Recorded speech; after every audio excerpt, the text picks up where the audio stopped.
जीवन में परिस्थितियाँ कभी भी एक जैसी नहीं रहती। कभी खुशी तो कभी गम।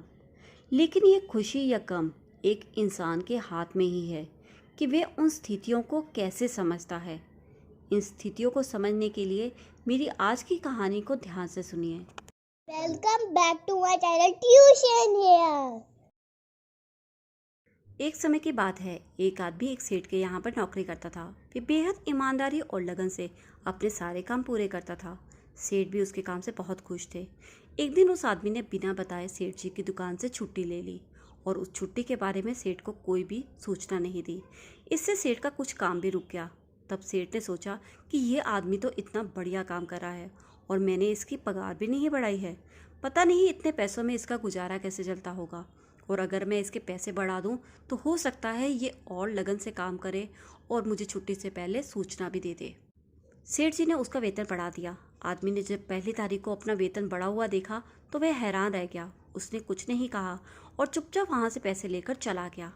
कुछ महीनों के बाद उस आदमी ने फिर से छुट्टी ले ली। इस बार भी उसने छुट्टी की सूचना नहीं दी।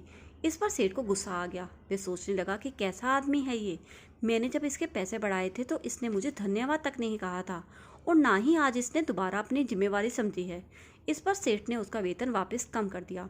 इस बार जब पैसे कम मिले तो भी उस आदमी को हैरानी हुई। तब भी उसने कुछ नहीं कहा। बिना शिकायत किए वे जितने पैसे थे उतने पैसे लेकर चला गया। ये देख सेठ ने कहा कि बड़ा अजीब आदमी है ये तो। जब मैंने वेतन बढ़ाया था तब भी कुछ नहीं बोला, आज मैंने वेतन कम किया है तब भी कुछ नहीं बोला। तभी उसने इस बात के बारे में उससे पूछ ही लिया। तभी उस आदमी ने जवाब दिया, जब मैं पहली बार छुट्टी पर था तब मेरे घर में बच्चा पैदा हुआ था और इधर से आपने मेरी पगार भी बढ़ा दी थी। तो मैंने ये सोचा कि बच्चा अपने हिस्से का पोषण खुद लेकर आया है, इसलिए मैंने कुछ नहीं बोला। और जिस दिन मैं दोबारा नहीं आया था उस दिन मेरी माँ का निधन हो गया था और इधर से आपने मेरे वेतन कम कर दिया था। तो मैंने ये मान लिया कि मेरी माँ अपने हिस्से का अपने साथ ही ले गई है। तो किस बात के लिए मैं दुखी हूँ या खुश हूँ? मैंने इसलिए ना तो आपको धन्यवाद कहा और ना ही आपसे कोई शिकायत की। ये बात सुनकर सेठ ने उस आदमी को अपने गले लगा लिया और उसकी ईमानदारी और मेहनत को देखकर उसका वेतन भी बढ़ा दिया।